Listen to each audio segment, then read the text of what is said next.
Good evening. Thank you so much for keeping it with us. Welcome to the second edition of News Tonight. It's me, Micheal, Lukomwa, and we'll go straight to what we have for you this time round. President Museveni has presided over the swearing-in ceremony of three newly appointed ministers of state, at State House Entebbe, urging them to take tougher action against corruption, weak supervision and efficiency in government. President Museveni witnessed the swearing-in of Foreign Affairs Minister Adoni Ayebare, State Minister for Finance in charge of Microfinance Shatz Kutesa Musherure, and State Minister for Internal Affairs Witonze Juma. The three ministers took oath of allegiance and the oath of a minister before assuming office. In his remarks, President Museveni told the new ministers to focus on fighting corruption, strengthening supervision, and addressing inefficiency across government institutions. He said many of the challenges affecting public service are caused by negligence and in some cases the direct involvement of civil servants and political leaders in corrupt practices. Museveni urged the ministers to strengthen accountability to ensure government institutions effectively deliver services to Ugandans. The president also revisited the issue of dual citizenship, linking Uganda's current legal position to the country's political history. He recalled periods of instability beginning in 1966 and during the Idi Amin regime, when many Ugandans were forced into exile and later acquired citizenship in other countries. Museveni said dual citizenship was introduced partly in response to that history, but argued that questions of loyalty remain important, particularly in relation to neighboring countries. Where our people running away. So therefore, for the neighboring countries, logically, the dual citizenship does not apply. Should not apply, in my opinion. We should clarify it. That this one here is for the diaspora. Now, we have been telling our neighbors that we should form East African Federation. This is what we have been saying for the last 65 years. Let's form East African Federation. If you want us to be one citizenship, let's have one country. What's the problem? We are here. But you can't say we continue having different kingdoms, then some of the kingdoms offload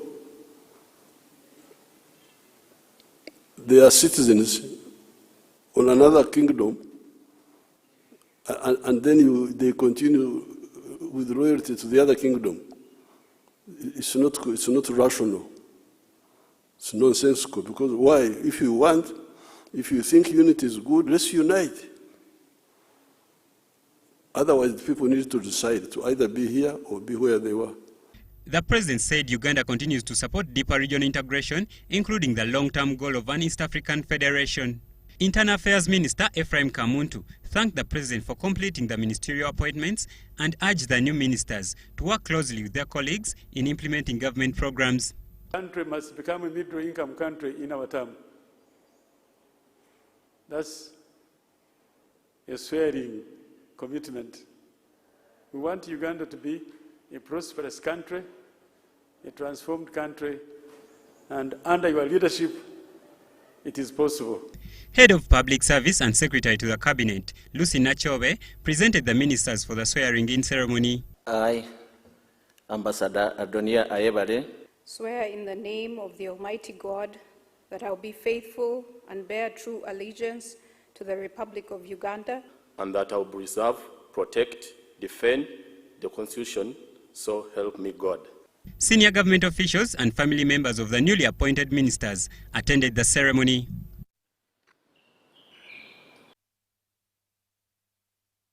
President Museveni has urged the youth to embrace NRM ideology of patriotism and Pan-Africanism, which will instill values that can contribute to their socio-economic transformation. Efforts to alleviate poverty among the youth through programs such as Youth Livelihood, the Grow Fund, and the Parish Development Model, unemployment remains a major challenge among the young people. President Museveni has therefore cited ideological development among the youth across the country as one of the ways of promoting socio-economic transformation among the young people, whom he described as the nation's future. The NRM believes that the youth have the potential to make a significant contribution to the national development if they are healthy, educated, skilled, and well-grounded ideologically. As youth leaders, you must uphold the correct ideas and principles that will propel your country's prosperity and stability. If you hold bankrupt ideas, i.e. sectarianism, nepotism, gender chauvinism, racism, anarchism, etc., then you become a liability to society. The NRM's ideology, which we evolved after a careful diagnosis of Uganda's problems, prescribed 4 principles, i.e. patriotism, Pan-Africanism, socio-economic transformation, and democracy. Patriotism means unity within Uganda to ensure our prosperity and security. Pan-Africanism promotes unity in East Africa and the African continent to guarantee even greater prosperity and security. The unity of Uganda's market is not enough to guarantee our prosperity. A larger market means greater prosperity and strategic security to defend our sovereignty against the imperialists.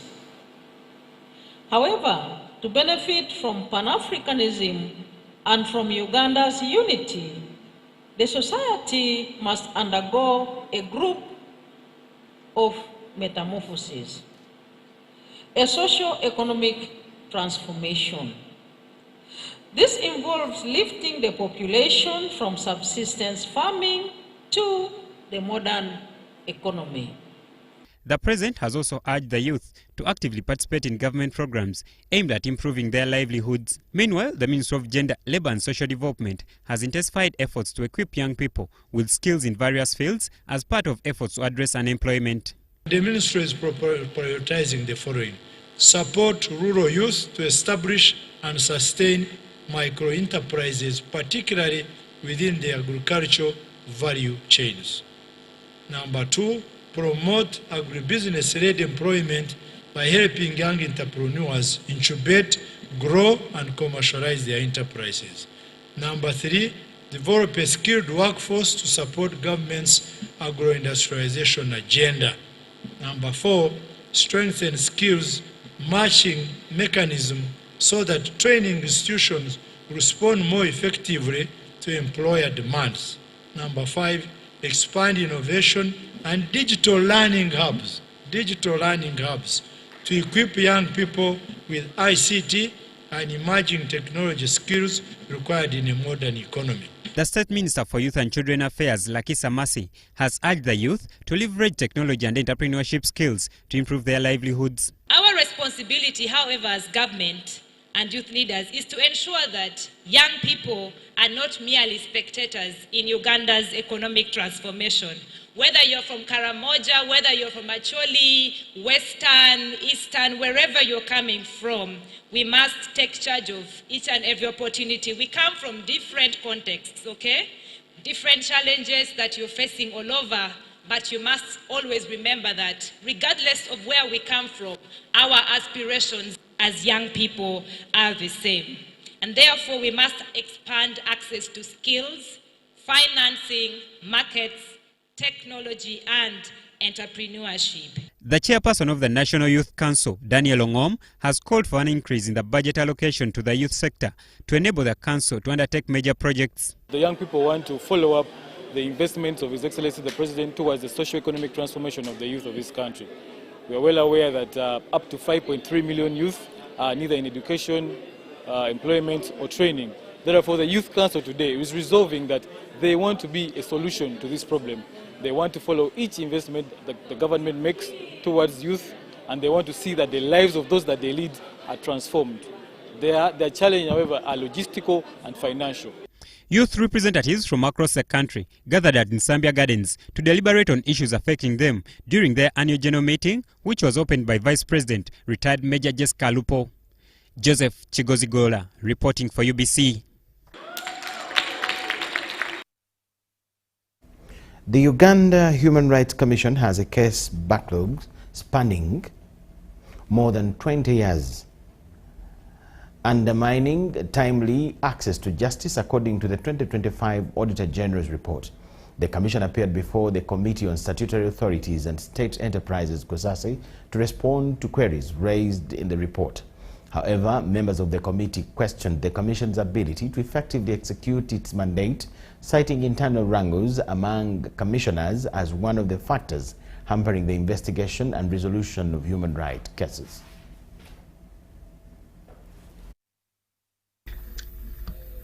The 2025 Auditor General's report on the Uganda Human Rights Commission indicates that only 36% of the complaints registered were investigated. The chairperson of COSASE, Mwada Nkunyingi, said the report further shows that a significant number of cases remained unresolved. The report also indicates that in 2024, the Commission did not visit a single military detention facility, despite the period being marked by numerous reported human rights violations.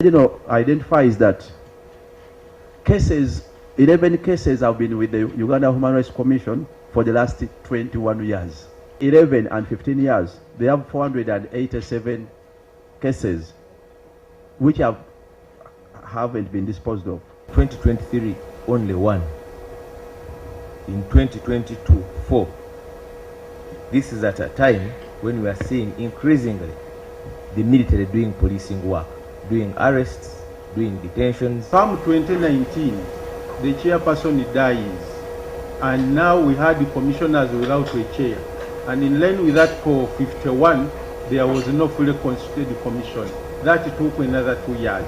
Including our human resource capacity, we have 1 investigator at each regional office to handle all the cases of investigation. The Auditor General further observed that only 80 out of 272 cases had been registered in the Commission's case management system. Members of the committee argued that cases that are not properly registered cannot be effectively tracked. We had challenges. We didn't have, for example, scanners, sufficient scanners. That's why the accounting officer was speaking about the resource issues. We procured scanners and the support systems for the system. However, an analysis of the system by our information officers showed that the system needed to be upgraded. Officials were also grilled over the Commission's failure to convene tribunals to hear and determine human rights cases. The acting secretary of the Human Rights Commission told the committee that the tribunal last sat in December 2025 at the Commission's Moroto regional offices. The chairperson of the Commission, Mariam Wangadi, attributes the challenge to insufficient resources. We have never received any allocation for convening tribunal sessions. Without money, we cannot do that. We need to serve summons and hearing notices. We need to give transport refunds to the complainants, transport members of the tribunal to the various regional offices. So without finances, we cannot convene any session. For us to keep on referring on the resources, when we were even given the additional money, 10 billion, to cover all what we are supposed to do. Like somebody said, we receive salary, we even get allowances, we have cars, they have fuel. Why? The commissioners were later put on oath after giving contradictory submissions before the committee. Their testimony pointed to deep divisions within the commission. And we get per diem of 280,000 per night. So these are the resources which I was indicating and clarifying we need. Thank you. 6th of March 2026, the IGG wrote to the Secretary of Uganda Human Rights Commission, subject, investigations into the allegation of maladministration, corruption, abuse of office in Uganda Human Rights Commission. The letter is here. The IGG went ahead and appointed 2 investigators to investigate this matter. There's something wrong in the commission. We have never had a commission meeting since March, and I don't know how a commission... Then I don't know what we are doing.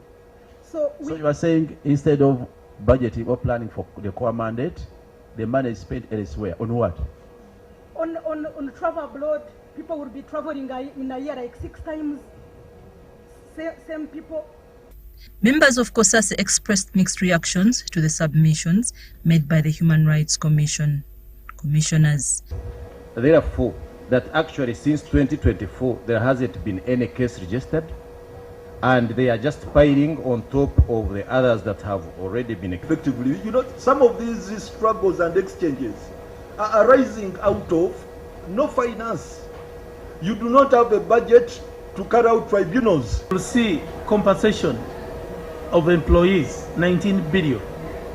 Was this your priority in the budgeting process?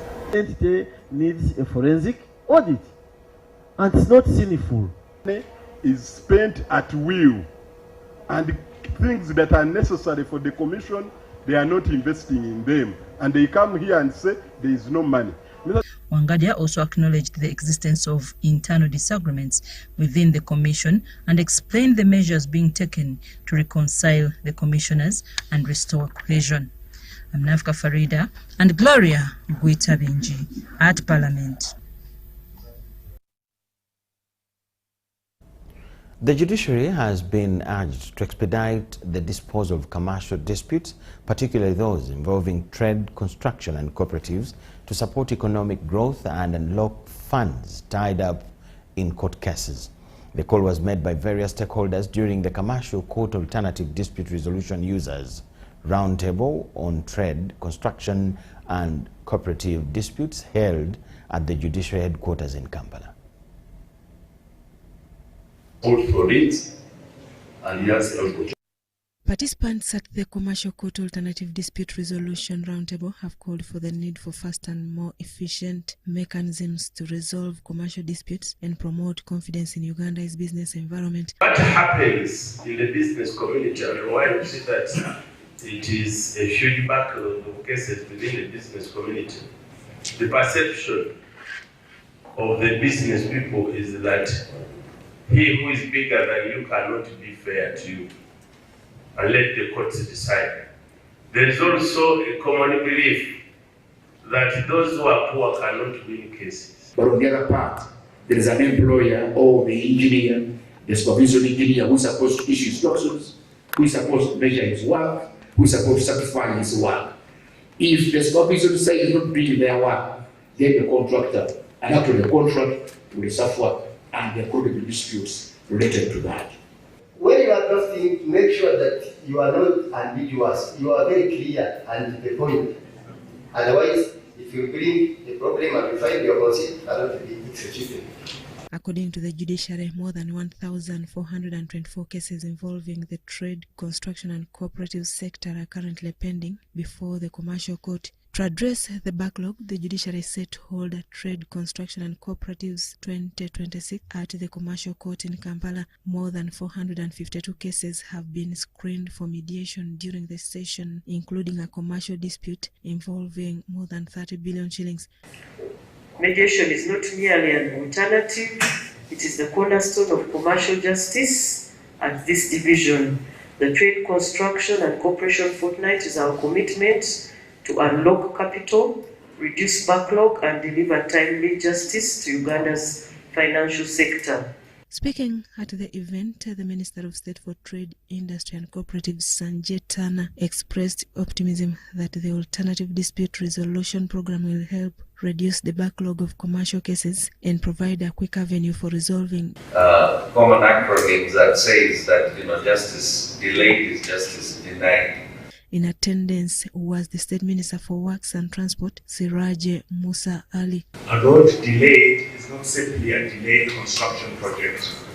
It can mean delayed access to markets, delayed movement of goods and people, increased transport costs, and delayed economic opportunities. While opening the roundtable discussion, Deputy Chief Justice Moses Kazibwe Kaumu reaffirmed the judiciary's commitment to expediting and handling of commercial disputes. The Deputy Chief Justice, however, called for collective efforts from stakeholders and urged litigants to embrace alternative dispute resolution mechanisms in resolving their cases. Economic transformation requires more than policies, plans, and investments. It requires institutions that foster confidence, certainty, and predictability. I did not emphasize that a current justice system is one of the foundations of economic growth.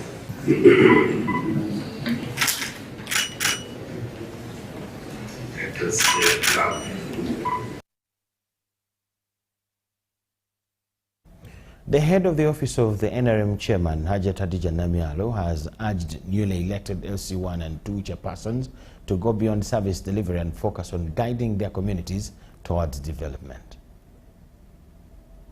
On July 20th, 2026, Ugandans went to the polls to elect LC1 village council leaders across more than 71,000 villages nationwide. Yesterday, voters returned to the polls to elect LC2 leaders in more than 10,700 parishes across the country. Following the elections, some of the newly elected leaders have met to discuss how they can effectively serve their communities and address local needs. Through the National Chairpersons Chapter, led by Nobert Twizire, also known as Nobert Events, the newly elected leaders have committed themselves to serving their communities.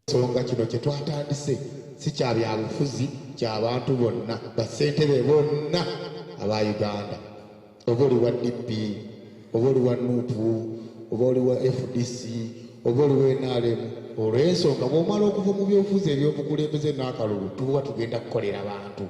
Byonna ye trust. Obwesigu obwo bufugibwa kigendererwa. Bwe kibanga ekigendererwa eky'okutuyitawo nekyo tugadalize nga kirungi, ne trust ejja kukola ki?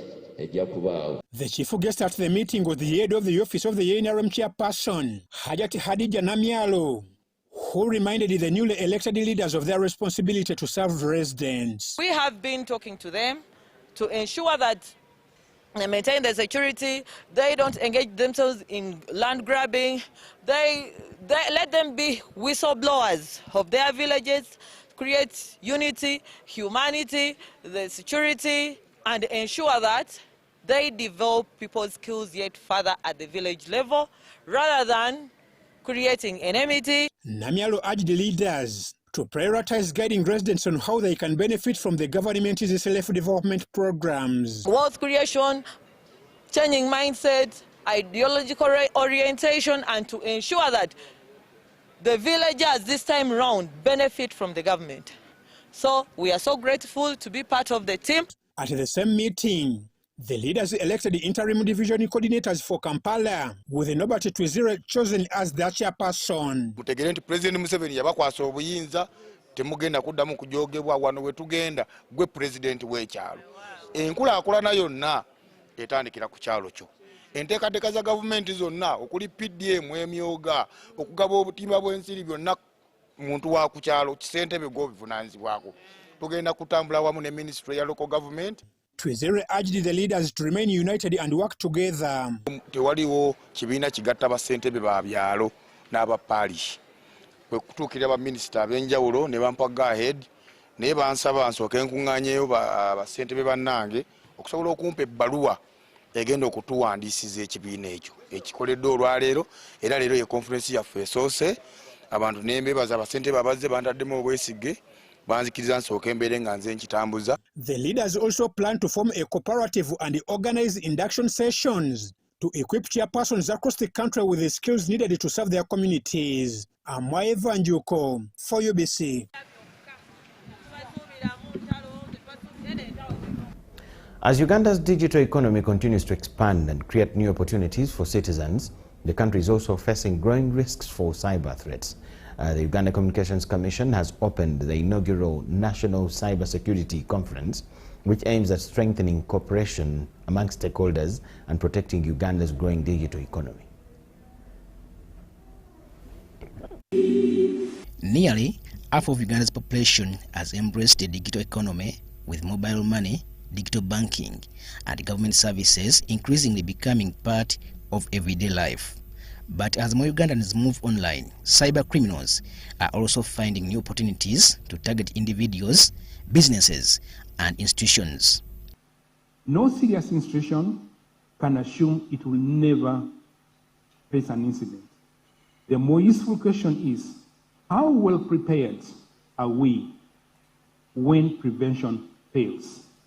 That is the discipline of resilience, the capacity to anticipate, withstand, detect, respond, recover, and critically, to learn.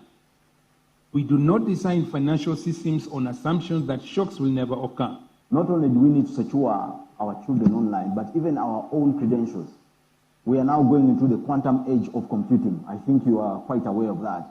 And I don't know how quantum secure our own credentials are. The Minister of State for ICT, Joyce Juliet Nabosa Sebugwawo, is calling on institutional leaders to strengthen preparedness for cyber incidents, train staff, and invest in protecting the systems and information entrusted to them. As a government, we remain committed to creating the right policies, rules, and support to protect Uganda online. However, everyone else must also do their part to keep the country safe. UCC Executive Director Jojulia Munyombi Tembo says Uganda's drive for greater connectivity must be matched by deliberate efforts to ensure that digital space is safe. They connect online, they are connecting with everybody in the world. They are connecting with all the 6 billion people connected in the world. Now, you can imagine the ecosystem. Those 6 billion people in the world, they are good ones. They are well-intentioned ones. But obviously, there are many, if not most, are not well-intentioned. UCC says there has been some improvement in cybersecurity within the communication sector, with reportedly malware infections falling from approximately 1.59 million in 2024 to 1.41 million in 2025. They know you keep money online, you transact online. They know that, and they know they don't need hammers to break into your phone. They just need to compromise your online safety. They'll get access to your pins. They're done. They'll take everything. People have to know that your identity is very important. So when you are online, make sure you keep your pins safe, because everything we do, most of the things now we do, is online. Robert Katamba reporting for UBC News, Kampala. Uganda Blood Transfusion Service has raised concern over growing demand for blood in health facilities, calling on individuals and institutions to set up blood donations to help save patients, particularly victims of road accidents. The blood bank officials say that an increase in road crashes in recent months has put additional pressure on blood supplies, with accident victims often requiring urgent transfusions. Has recorded a number of road accidents in recent months, resulting in deaths and leaving many others injured. Health facilities have consequently faced increased demand for blood to manage emergency cases. Been facing a challenge of accidents all over the country, in Mbale, here in Kampala, and we see that when someone gets an accident, definitely they must be transfused in any case. So the Uganda Blood Transfusion Service has embarked on a blood donation drive at the Uganda Aviation Academy, where students and staff turned up to donate blood as part of efforts to strengthen the country's blood reserves. The Uganda Aviation Academy has on several occasions partnered with a blood bank to organize blood donation drives, encouraging staff and students to contribute to the national blood supply. Social responsibility of donating blood, especially in this season where we're experiencing a lot of accidents in Masaka Road. Our students may their souls rest in peace, who died in Kapchora, others died in Mukono, and so many other accidents. We, as an institution, Uganda Aviation Academy, decided to come together and save the lives of those who get involved in accidents. According to Duncan Lubanzo, who is coordinating the blood donation initiative from Nakasero Blood Bank, currently blood stocks remain a concern and more people need to come forward to donate.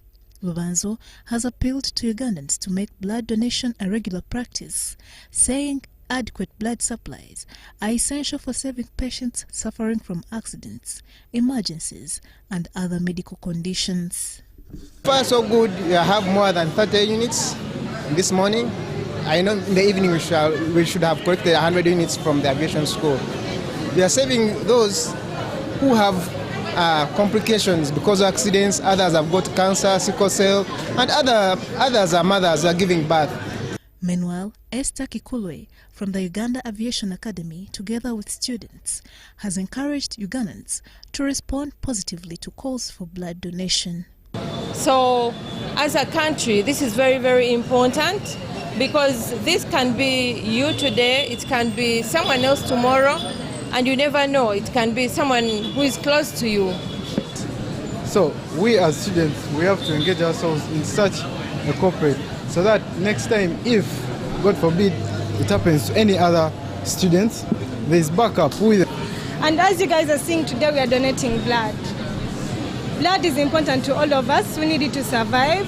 And what's a little bit of helping others by donating a few pints. It's important because the blood donation drive comes amid continued calls for Ugandans to embrace voluntary blood donation and help maintain reliable blood supplies in health facilities across the country. Kampala Minister Hajat Minsa Kabanda has urged Kampala Capital City Authority councillors to uphold accountability and transparency in the execution of their duties. Kabanda was speaking during the induction for the councillors in Entebbe. During the engagement, the councillors were taken through their roles and responsibilities with emphasis on accountability, teamwork and professionalism. We have the Kampala Capital City Strategic Plan for 2025-2030.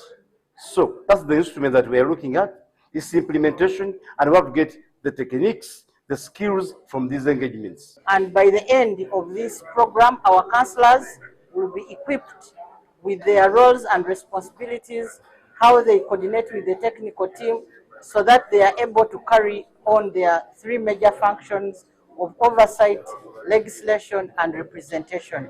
The councillors have tasked the Minister for Kampala with engaging the government on the need to account for the estimated 2.5 trillion shillings used to run Kampala every year. The ED is heading the technical wing. The Lord Mayor is heading government, which is the executive. And the Speaker is heading the supreme organ, the council.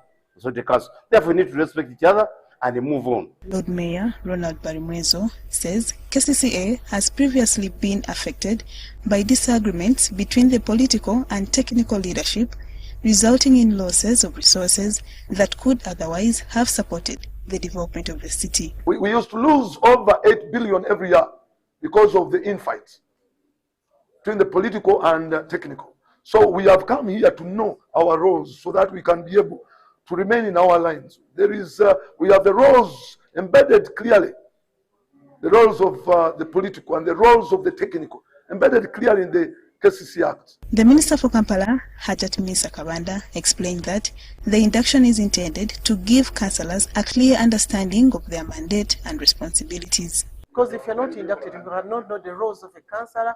Sometimes they mix the roles with their technical people, sometimes they mix the roles with other people, the minister's role and councillor's role, and they should differentiate between the roles of a councillor, LC5 councillor. How does she behave? How does she talk about this? Then they should be knowledgeable about what is taking place. Kabanda further urged the councillors to put aside their differences and work as a team if they are to achieve their targets and transform Kampala.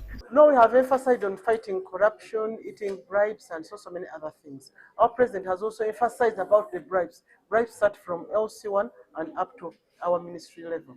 we should all fight corruption. Even himself, he should fight corruption. I think he has even started it. He's also fighting corruption, and we should all fight corruption. Councillors should not act like technical people, like physical planners, like engineers. The councillors are optimistic that the orientation will help them better understand their mandate and contribute to the improved service delivery across Kampala.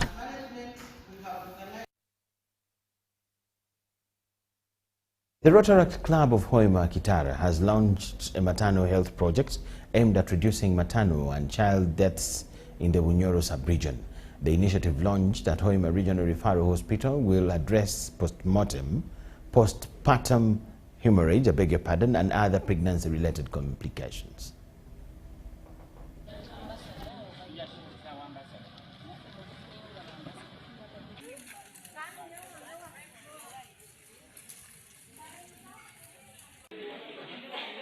We have a wet sea, now sanitary pads. Tusima munabaruka kandi sima ahemu kama yobe. Tusimye nyo tusimide ddala nga ffe abakyala bayambye abaana baffe naffe abakyala.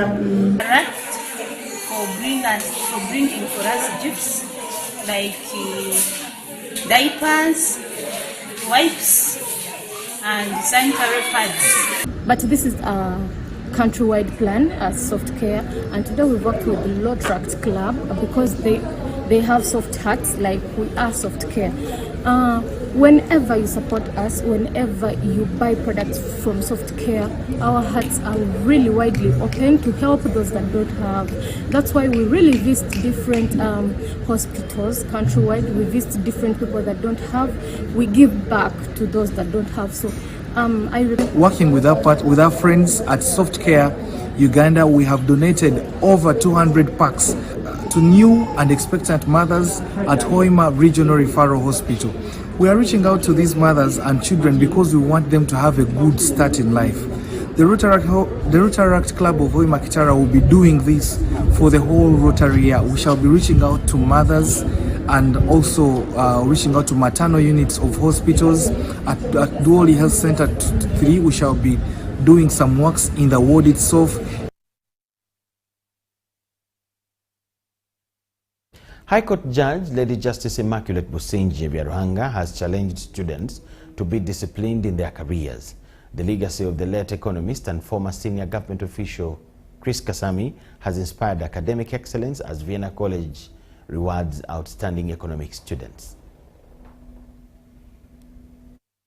This couldn't be possible. Teachers. Excitement and celebration filled Vienna College Namgongo as students, parents and school administrators gathered to celebrate the release of the latest Cambridge A-level results. A total of 199 students sat the A2 examinations, making it one of the largest Cambridge cohorts at the school. The school posted a strong performance, with several students scoring 4 A-stars. We are delighted to receive the Cambridge A2 and A-level very well. Most of our students excelled, especially in the sciences. We have several students who scored 4 A-stars. The celebrations also coincided with the presentation of the Chris Kasami Memorial Economics Award, established in honor of the late economist and senior government official. The award comes with 1 million shillings and a physical trophy for an outstanding economics students. The basis of the award was one, to encourage excellence at Vienna. We wanted our students to know that no matter where you go, excellence will be your partner, will be your guide. So one thing you can rely on. The school says the award goes beyond academic results, aiming to encourage students to pursue excellence, develop practical skills and prepare for leadership. The administration is also considering introducing similar awards for outstanding performance in other subjects. So the economics prize is more sentimental. At Vienna, we celebrate all the achievements of our students. That's why today was organized. We plan to give prizes for the other subjects in the near future. This year's Best Economics Award recognized Walugembe Hef Molondo, who emerged as the winner for both the November 2025 and June 2026.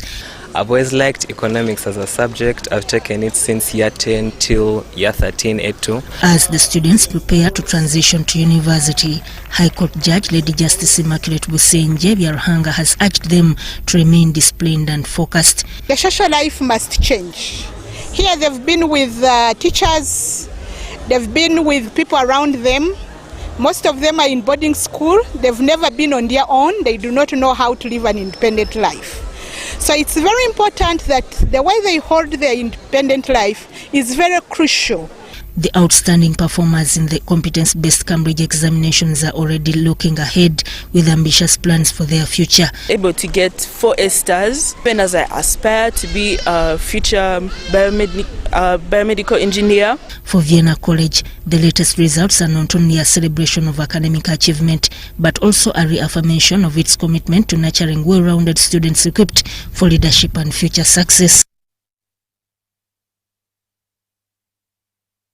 Committed to strengthen social protection, healthcare, livelihood, support and other services for older persons, while urging their new leaders to unite and work with stakeholders to ensure that no older person is left behind. Addressing the newly elected leadership, the Minister of State for Older Persons, Honorable Jacqueline Babazi, challenged the Third National Council for Older Persons to put service above personal interests and work together to improve the welfare of older persons across the country. As you assume office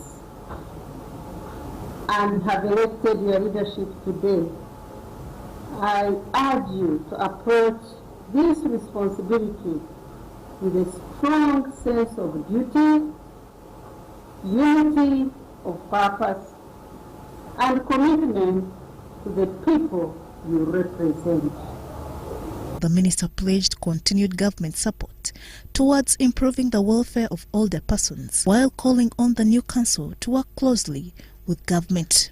Reaffirm the government's commitment, especially my ministry, to supporting the National Council for Older Persons in the discharge of its mandate, and to wish you every success in this your noble assignment.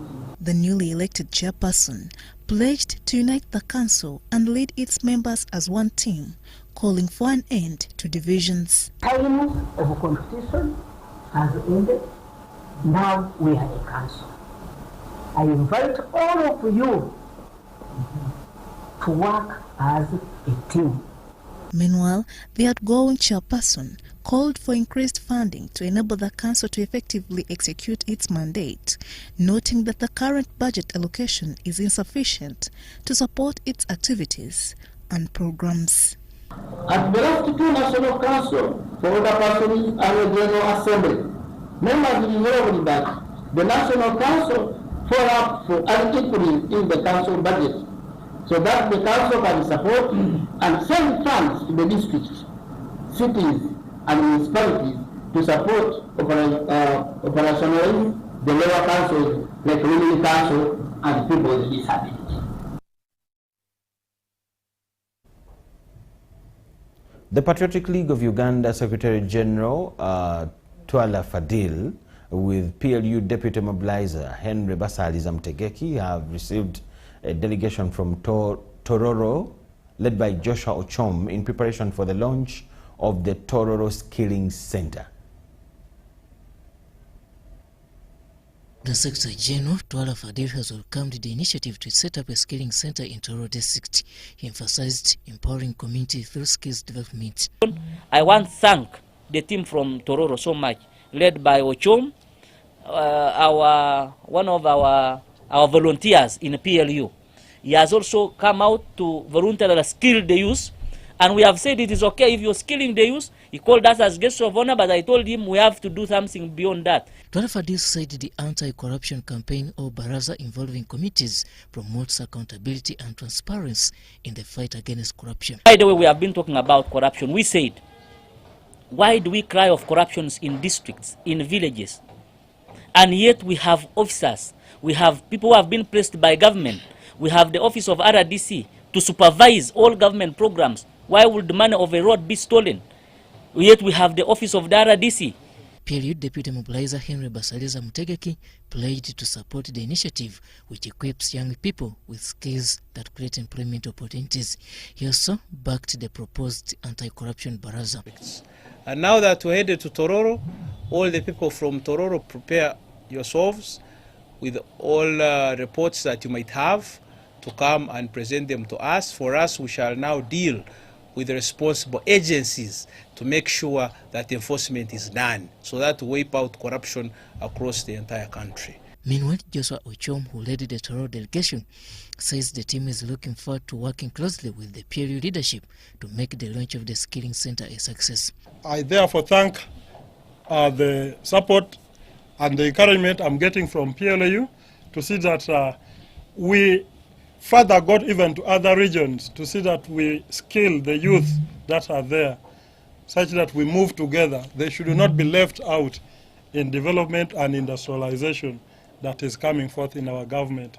Ochom also invited the PLU leadership to join the delegation in the anti-corruption crusade in Tororo. On 29th, I'm kindly requesting all of you to be there in Tororo and voice out corruption. Because we cannot develop, we cannot do all these things when corruption is amidst it. We have to stand up, and it is everyone's right to stand up and say no to corruption. The engagement will strengthen collaboration between the PLU leadership and communities in Tororo in skills development, youth empowerment and accountability. Story compiled by Kenneth Tanaba for UBC News.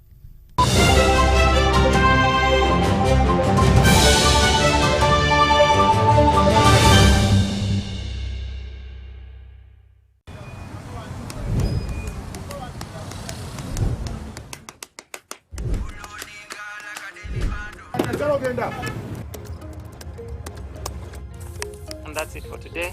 Till the next episode.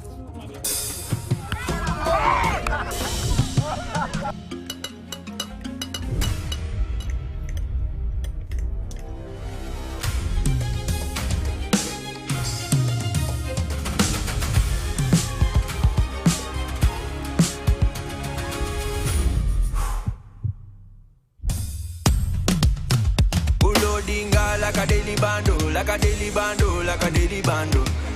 Omuliro nguwulira muli mumutima kukankana like drums. Kalakata, kalakata, enendungu ya kusabula. Mikono juu, free of fire, free of fire, free of fire.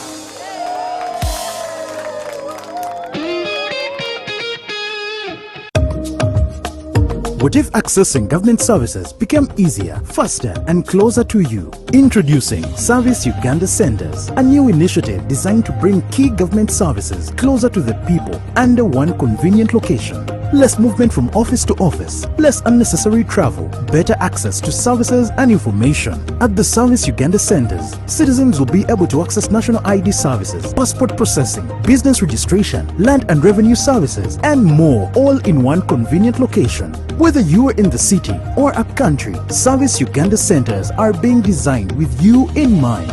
Enjoy faster service, professional guidance, and a seamless customer experience. This is an initiative of the Government of Uganda, digitally powered by the National Information Technology Authority Uganda, NITA, under the Uganda Digital Acceleration Project Government Network. Service Uganda Centers, bringing services closer to the people.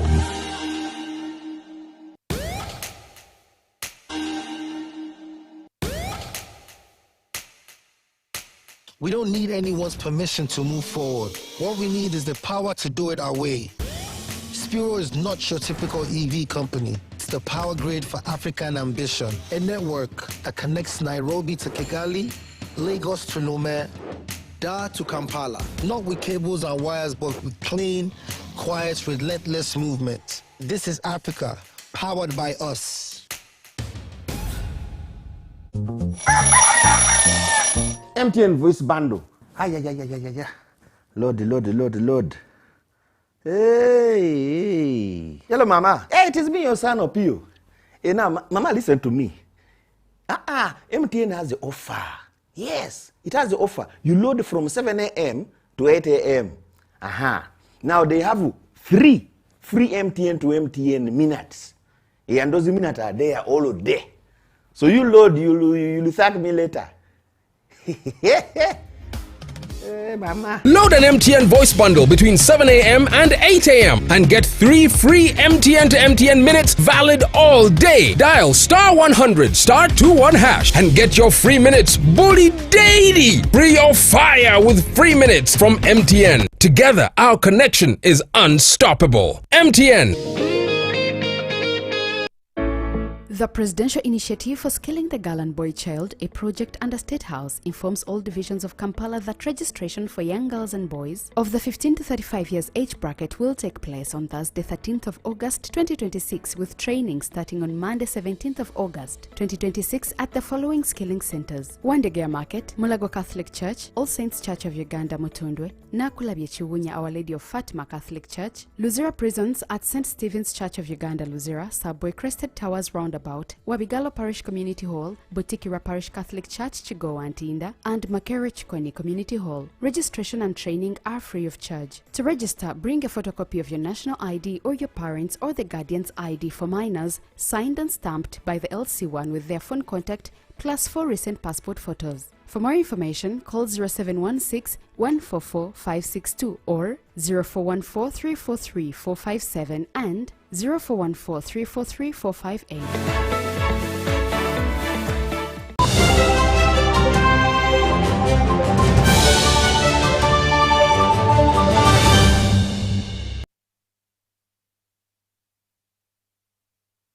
MTN Uganda has officially launched MTN TV, a new digital entertainment platform designed to transform how Ugandans access and enjoy content. The platform brings together television, radio, movies, sports and news and on-demand entertainment on smartphones, tablets, smart TVs and web browsers.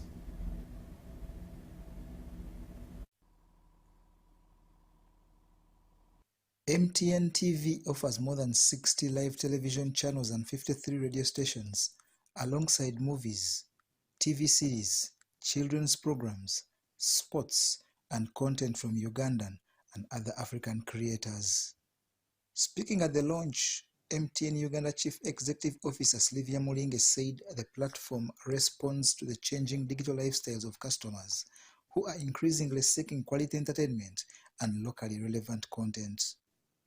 The commitment that you have from us and Kevin, and together with the regulator, who is then overseeing that everything is done within the guardrails, is that if you know you're a photographer, an editor, a producer, a designer, a makeup artist, a sound engineer, a writer, an advertiser, we are giving you the platform. The service has been developed in partnership with Afromobile, combining MTN's digital reach with expertise in content aggregation and streaming technology. The partnership is to leverage each other's strength to make sure that we deliver to the nation a profitable ecosystem for the content industry, and that consumers or audiences have something exciting to look forward to that culturally resonates within our value systems and our own talent. Customers with active data bundles can access selected free content, while premium subscribers can access the full catalog through daily, weekly, and monthly subscriptions. The platform will also support Uganda's creative industry by providing broadcasters, musicians, and filmmakers and content creators with access to wider audience. Digital platforms of this nature enable Ugandans in the diaspora and international audiences to access authentic Ugandan stories, culture, and entertainment. The platform will also support Uganda's creative industry by providing broadcasters, musicians, filmmakers, and content creators with access to wider audiences. As part of the launch, MTN TV will stream King Saha's Tondeke Koro concert live on 14th August 2026.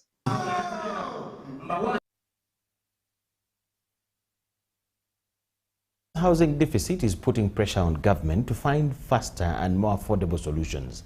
State Minister for Housing, Persis Namuganza, is calling for stronger public-private partnerships. 40-unit gated community now stands as an example of cooperative-led housing development in Zirowe, Luero district. The project developed by MCS Multipurpose Cooperative Society, is part of efforts to expand access to planned housing. Princess Persis Namganza, the State Minister for Housing, says government targets 1.4 million housing benefits under the National Development Plan. We deeply commit to increasing access to decent housing, affordable housing for all citizens through partnerships. As we embark on this development, houses need to be constructed in a planned manner to avoid the growth of slums while also ensuring they have enough space. Beyond the housing shortage, the minister points to another growing concern of losses suffered by Ugandans living abroad. She says some diaspora investors have lost money entrusted to relatives to construct homes back home. Two things they can do. If they are to build, they will build for a home which is substandard.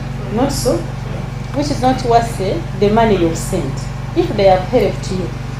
I hear now, if they don't build, they build for themselves. Yes, and the person starts saying it comfortably in your money. Thirdly, I hear they bewitch you not to come back. She is urging diaspora Ugandans to channel their investments through regulated and accountable cooperatives. You know, most people, when they leave their spouses here, they start sending money. At the end, the spouses get other spouses. So you are sending money to build your home, but someone is marrying another woman. You are sending money to your wife you left, and she's also giving it to a boyfriend. And that was a big gap. So when we realized there is a problem there, we decided to come and support our members so that they can trust us to help them achieve their dreams. For Uganda's housing dream to become reality, the solution lies not only in building homes, but in building trust around the money used to build them. Henry Okrut, UBC. Okay, the rest of us kindly, let's get seated. The Kampala Capital City Authority is setting up efforts to address flooding in the city downtown area, with drainage construction works now underway in several parts of the city. Traders who have struggled with overflowing water say that the initiative is timely, as floods have repeatedly disrupted their businesses. Heavy rainfall in Kampala has been flowing through the city's drainage channels, spilling into roads and finding its way into shops and business premises. The ongoing Kampala Capital City Authority drainage construction seems to offer relief to traders who suffer losses as a result of flooding. Mazigo buli nkuba lwebadde etonya go gatuyisa bubi ddala nno ebintu byaffe bingi bifudde naye tetumanyi oba omwala guno gwe basima kati gunaatuyamba kuba ebiseera ebisinga amazzi agasinga otuyingirira gava waggulu eyo ne gajja ne gabula ekkuba erigatwala olw'obwala obutini. Kitukoze bulungi ku mwala guno gwe basima okuva ku mini price timukoka abadde ajja mungi nnyo n'ayingira emaali y'abasuubuzi era mujjukirako emabega kaawo amazzi gatta emaali y'abasuubuzi. Naffe we tuba nti bakola emyala gino emaali y'abasuubuzi obutafa tukisanyukira kirungi. The works target improving the drainage system and providing water passage for stormwater whenever it rains. Traders allege that when the drainage system is overwhelmed, water spreads out into business premises, damaging merchandise and forcing them to close shops. When rainfall comes, it enters in our shop, in our goods, each and everything be destroyed. But now we have a hope, as they have started constructing the new stretch, going to join the natural stretch there to the harm which he built. We have a hope that that water will be going there. We faced a lot of challenges. For example, the roads. You find that there is too much flooding, and this affects the market vendors, the travelers, and also people in the country. But according to what we are seeing on ground, I see they are trying to open new channels. KCCA downtown drainage works is part of the efforts to improve stormwater management.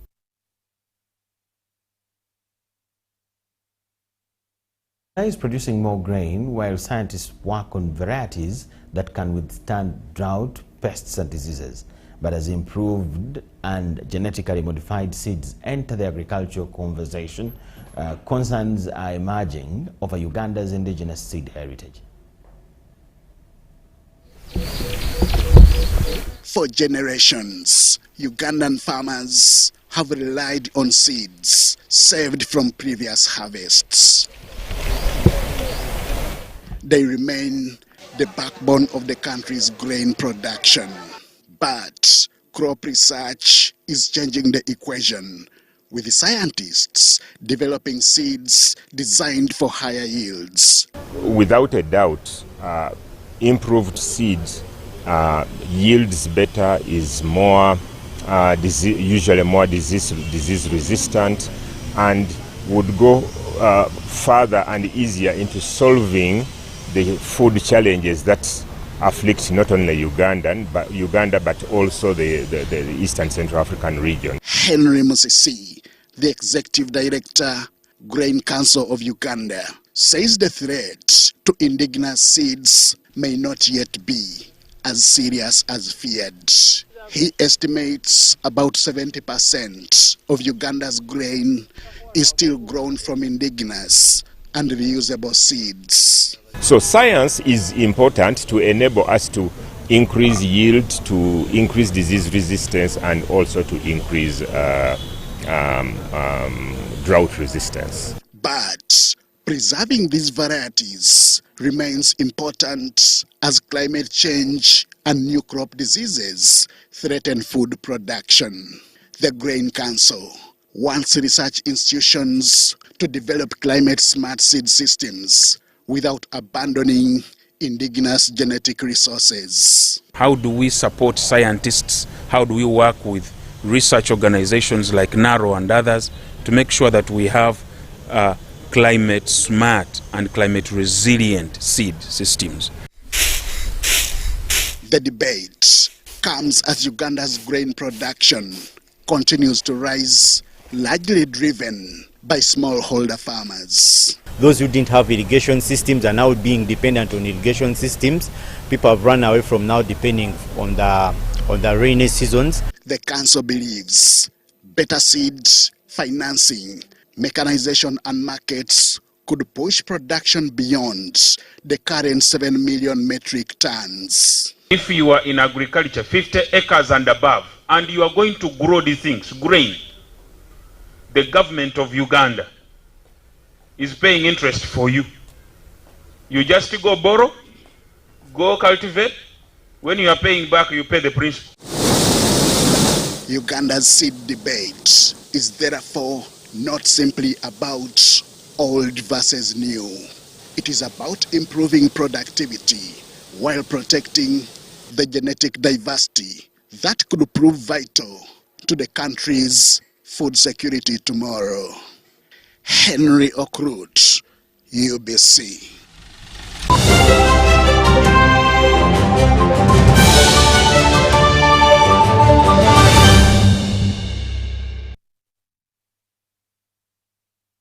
Uganda's under-20 rugby cranes have been crowned champions of the 2026 Rugby Africa Under-20 Bats Trophy First Division after a dominant performance against Zambia in Kampala.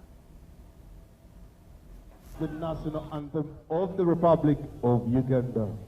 The junior rugby cranes have completed a successful campaign on home soil, securing the 2026 Rugby Africa Under-20 Bathurst Trophy First Division title.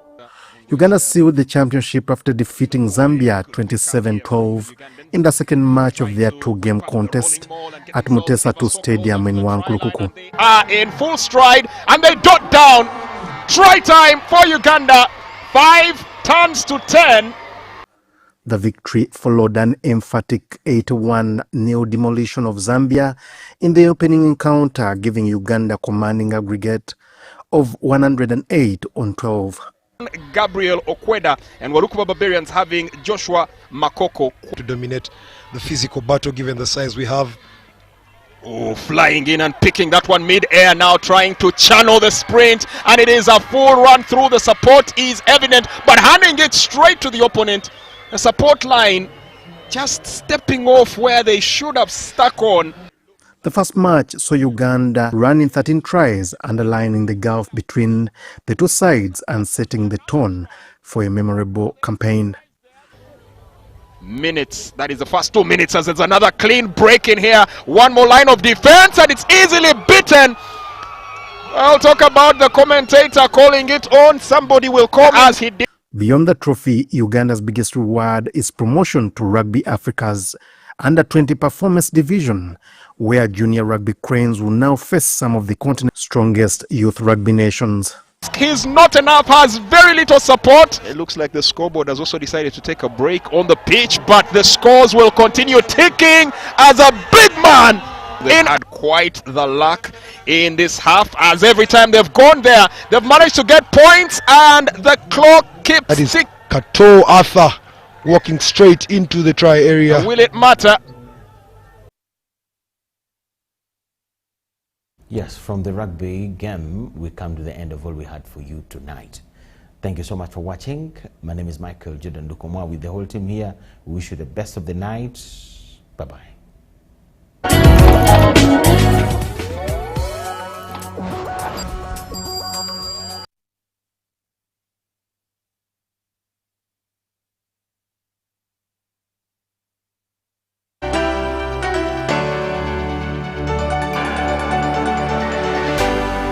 UBC, inspiring Uganda. In a nation hungry for truth, a world where every story matters, there exists a beacon of trust and reliability. For decades, they've been our voice and our window to the world, holding the mirror of our history. With 4 TV stations and 11 radio channels spanning 27 languages, they stand as guardians of information, defenders of truth. With Maskari Heritage Advantage, they uphold every citizen's right to reliable and free information.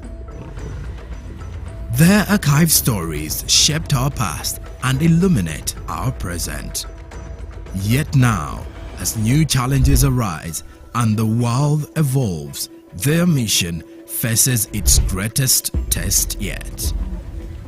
Be part of our journey and let's navigate the unknown, uncover the untold, and safeguard our future together. Tune into your public broadcaster, for it is the intersection of trust and truth. Because to UBC, your story, every story, and every voice matters. UBC, inspiring Uganda.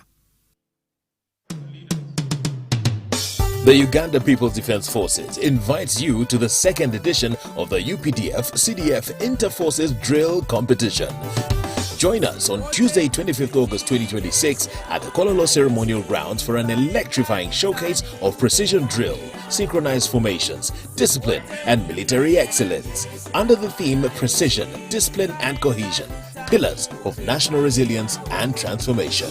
Witness UPDF formations battle for the coveted Inter-Forces Drill Championship.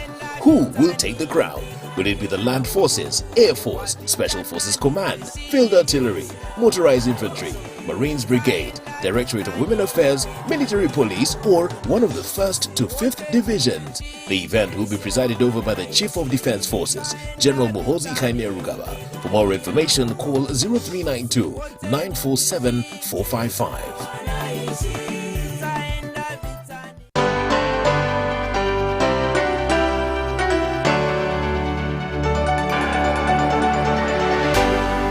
UBC, inspiring Uganda.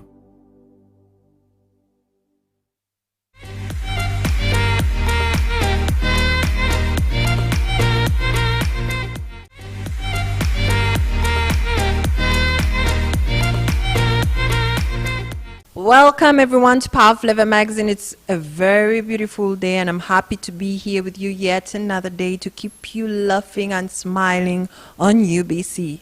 We want to take you around what has been happening all week round, and I'll take you to speed straight on to the events that you've been missing out. This last weekend was a busy weekend, a weekend that had so many events, a weekend that had 3 beauty pageants, a weekend that had a lot happening all around the country.